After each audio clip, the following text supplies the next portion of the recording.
1955ஆம் ஆண்டு flight 914 New York நகரத்திலிருந்து மியாமிக்கு புறப்பட்டது. ஆனால் அந்த விமானம் தனது இலக்கை எட்டவே இல்லை. அது நடுவே மறைந்துவிட்டது.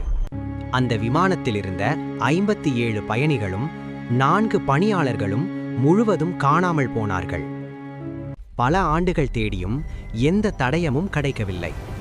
37 ஆண்டுகள் கழித்து 1992இல் ஒரு அதிர்ச்சியான சம்பவம் நடந்தது. வெனிசுலாவின் ஒரு விமான நிலையத்தில் அதே ஃப்ளைட் 914 திடீரென ரேடார் கருவியில் தோன்றியது. பைலட் குழப்பத்துடன் கேட்டார், இது எந்த ஆண்டு? அவர்கள் நினைத்தது இன்னும் 1955 தான். ஏர் டிராஃபிக் கண்ட்ரோல் சொன்னது, இது 1992. அதை கேட்ட உடனே அந்த விமானம் மீண்டும் வானில் பறந்து மறைந்தது. இது உண்மையா அல்லது ஒரு கற்பனையா?